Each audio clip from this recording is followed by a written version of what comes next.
Assalamualaikum warahmatullahi wabarakatuh. Jumpa lagi dengan channel Sahabat Pembelajar. Sobat pembelajar sekalian, kita lanjutkan pelajaran kita tentang kurikulum merdeka dengan judul Mudahnya Memahami Kurikulum Merdeka. Saya membuat konten ini karena saya mengamati dari beberapa pelatihan, dari beberapa diskusi di Facebook, ternyata banyak teman-teman itu yang susah bagaimana memahami kurikulum merdeka. Mengapa susah? Itu barangkali belum tahu kerangka dasarnya atau garis-garis besarnya dari kurikulum merdeka. Nah, untuk itu saya membuat konten ini agar kita dengan mudah memahami kurikulum merdeka. Sebenarnya kurikulum merdeka itu dalam kita memahami cukup satu gambar saja seperti ini ya. Nanti insya Allah setelah sobat pembelajar memperhatikan paparan saya, maka kita akan memahami dengan mudah seperti apa sih kurikulum merdeka itu. Oke, saya mulai ya. Hal yang prinsip dalam kurikulum merdeka itu adalah munculnya konsep atau prinsip profil pelajar Pancasila, di mana profil pelajar Pancasila ini itu tidak muncul di kurikulum sebelumnya. Memang ada dulu yang disebut dengan PPK, penguatan pendidikan karakter di zamannya Pak Muhadjir ya. Sebelumnya juga ada yang namanya penumbuhan budi pekerti di zamannya Pak Anies Baswedan, dan di zaman SBY juga kita kenal yang namanya 18 karakter bangsa. Ini sebenarnya konsepnya mirip, tetapi dalam pelaksanaan pembelajarannya itu yang jauh berbeda. Kalau yang karakter-karakter yang dulu itu hanya dimasukkan ke dalam RPP, setelah itu actionnya itu tidak terlihat nyata. Tetapi di dalam kurikulum merdeka, profil pelajar Pancasila yang di dalamnya sebenarnya adalah karakter dan kompetensi, itu di dalam tataran pembelajaran itu actionnya jelas ya, actionnya jelas. Nanti saya jelaskan bagaimana action pembelajaran untuk menuju profil pelajar Pancasila. Oke, kita fokus kepada profil pelajar Pancasila ya. Kita sudah tahu bahwa mempunyai 6 dimensi, yaitu beriman, bertakwa kepada Tuhan Yang Maha Esa, dan berakhlak mulia. Kemudian dilanjutkan dengan dimensi kedua, berkebinekaan global, bergotong royong, kreatif, mandiri, dan bernalar kritis. Nah, ini untuk memudahkan pemahaman kita, ini sering saya sebut, saya singkat, saya buat akronim makan roti manis, di mana ma ini saya ambil dari beriman, bertakwa kepada Tuhan Yang Maha Esa, dan berakhlak mulia. Kan ini saya ambil dari berkebinekaan global, ro saya ambil dari bergotong royong, ti saya ambil dari kreatif, ma saya ambil dari mandiri, dan nis saya ambil dari bernalar kritis. Sehingga supaya gampang diingat, saya buat akronim makan roti manis. Inilah segala bentuk kegiatan, segala bentuk pembelajaran, muaranya atau tujuannya harus mencapai profil pelajar Pancasila. Nah, untuk menuju ke profil pelajar Pancasila itu dapat didekati melalui 4 pendekatan atau 4 kegiatan atau 4 pembelajaran ya. Yang pertama adalah budaya sekolah yang saya taruh di paling atas. Yang kedua adalah ekstrakurikuler, yang sebelah kiri saya taruh intrakurikuler, yang sebelah kanan adalah proyek penguatan profil pelajar Pancasila. Untuk budaya sekolah dan ekstrakurikuler ini konsepnya itu tidak jauh beda, boleh dikatakan sama persis dengan kurikulum 2013. Maka oleh karena itu tidak saya bahas secara detail karena ini tidak begitu urgen, tidak begitu signifikan perubahannya, boleh dikatakan sama. Nah, yang berbeda konsepnya itu adalah intrakurikuler dan proyek penguatan profil pelajar Pancasila. Nah, di mana intrakurikuler dan proyek penguatan profil pelajar Pancasila ini diberikan alokasi yang jelas, alokasi yang sudah terpetakan. Misalkan kalau intrakurikuler itu diberikan alokasi waktu kurang lebih 70 sampai 80%. Nah, sedangkan untuk proyek penguatan profil pelajar Pancasila itu diberikan alokasi 20 sampai 30%. Nah, inilah bedanya dengan kurikulum sebelumnya, di mana untuk penguatan karakter di sini nanti malah karakter dan kompetensi, yaitu profil pelajar Pancasila. Kalau yang dulu kurikulum lama itu tidak diberikan alokasi khusus. Nah, sekarang diberikan alokasi khusus sebanyak 20 sampai 30%. Nah, intrakurikuler ini pembelajaran biasa atau reguler yang ngajar seperti kurikulum 2013. Nah, basisnya itu adalah capaian pembelajaran, ya. Basisnya adalah capaian pembelajaran, atau boleh dikatakan ini konsepnya sama dengan kompetensi dasar atau KD pada kurikulum 2013. Esensinya sama, KD dan capaian pembelajaran sama. Keduanya adalah kompetensi yang harus diajarkan kepada siswa yang berbasis mata pelajaran. Cuma bedanya capaian pembelajaran itu dalam perumusannya itu dalam bentuk paragraf atau dalam bentuk narasi.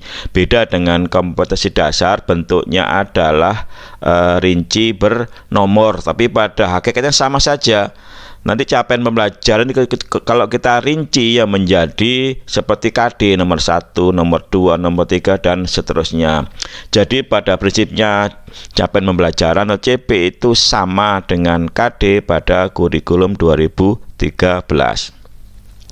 Nah, kemudian kalau proyek penguatan profil pelajar Pancasila ini tidak berbasis capaian pembelajaran. Jadi proyek penguatan profil pelajar Pancasila, supaya gampang saya sebut, saya singkat saja P5.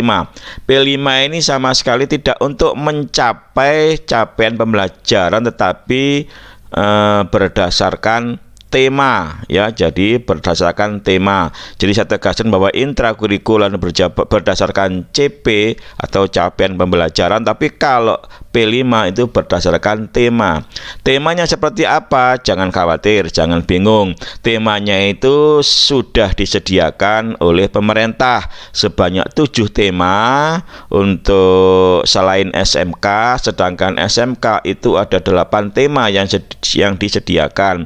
Kita tinggal pilih, kita tidak usah bingung pakai tema yang mana karena sudah disediakan, dan perlu diingat ini tidak berkaitan dengan capaian pembelajaran. Ini yang sering salah paham, ya, sering salah paham.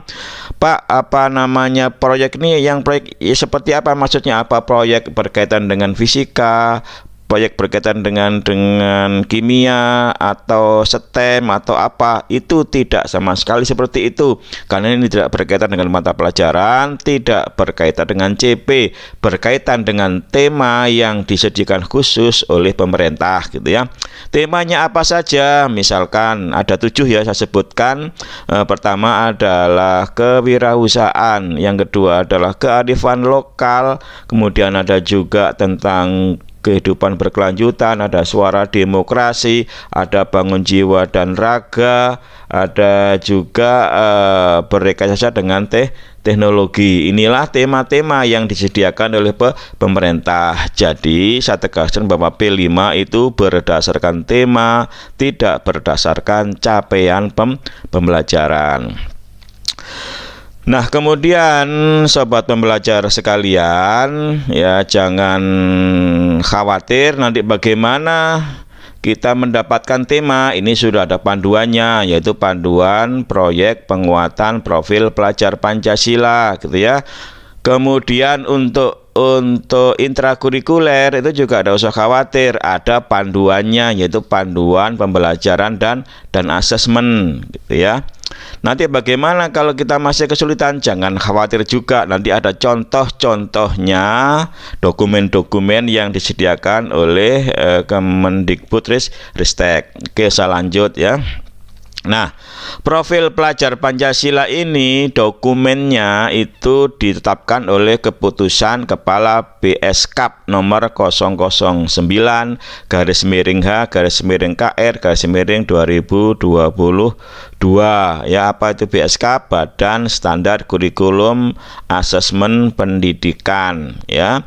Kemudian untuk capaian pembelajaran itu ini mengalami perubahan beberapa kali, kalau tidak salah sampai 4 kali. Yang terakhir adalah keputusan Kepala BSKAP nomor 033/H/KR/2022 gitu ya. Nah, untuk panduan semuanya ini, panduan intrakurikuler itu ada di buku atau e-book yang disediakan oleh pemerintah, yaitu panduan pembelajaran dan asesmen.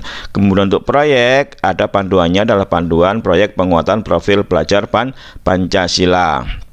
Oke, sekarang apa yang harus dilakukan guru ketika mau mengajar? Seperti biasa dalam kurikulum sebelumnya, guru itu wajib membuat perangkat ajar ya. Kalau dulu ada namanya program tahunan, program semester, analisis materi pelajaran, silabus, apalagi RPP. Nah, sekarang guru hanya dituntut untuk membuat perangkat ajar berupa ATP dan modul ajar ya. Apa itu ATP?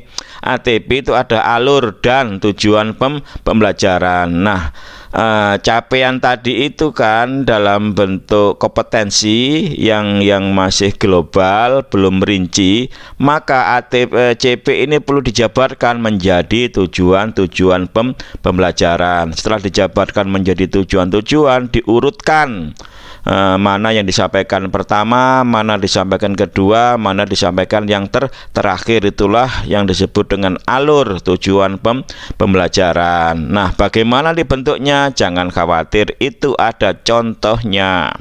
Kemudian setelah kita berhasil membuat ATP, maka kita juga membuat yang namanya modul ajar.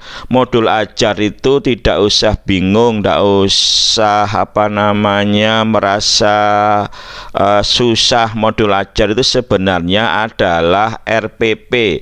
Kalau dalam bahasa Inggris namanya lesson plan ya.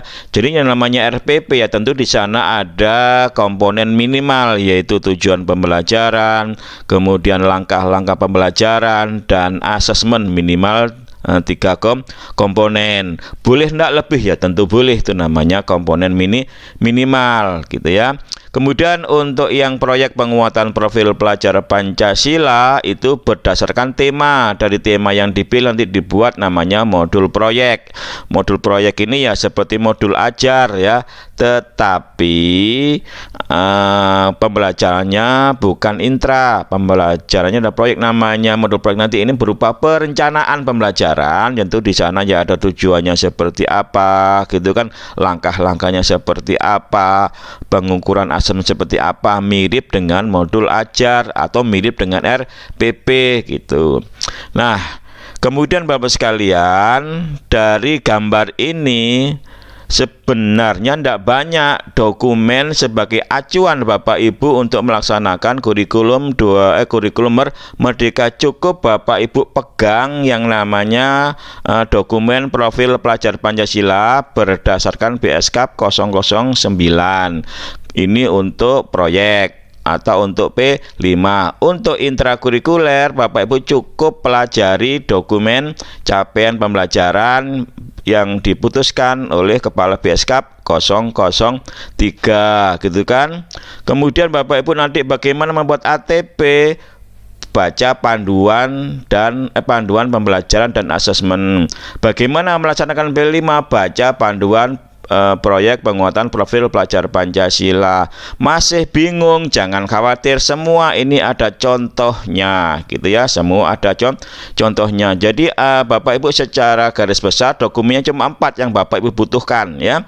Pertama adalah profil pelajar Pancasila, yang kedua adalah capaian pembelajaran, yang ketiga adalah panduan pembelajaran dan asesmen, yang terakhir adalah panduan proyek penguatan profil pelajar Pancasila. Ini 4 buah pokok dokumen yang harus Bapak Ibu pelajari. Tetapi kalau Bapak Ibu mau memperdalam, ya silahkan, ada sumber-sumber lain atau bahan-bahan untuk mempelajari kurikulum Merdeka dalam bentuk video. Misalkan Bapak Ibu bisa masuk ke platform Merdeka Mengajar. Jadi saya tegaskan, Bapak Ibu ketika mau mengajar tidak usah repot, tidak usah bingung. Bapak Ibu cukup membuat yang namanya ATP dan modul ajar untuk intra, kemudian modul proyek untuk P5. Oke, sampai di sini sobat pembelajar, mudah-mudahan bermanfaat. Saya akhiri, wassalamualaikum warahmatullahi wabarakatuh.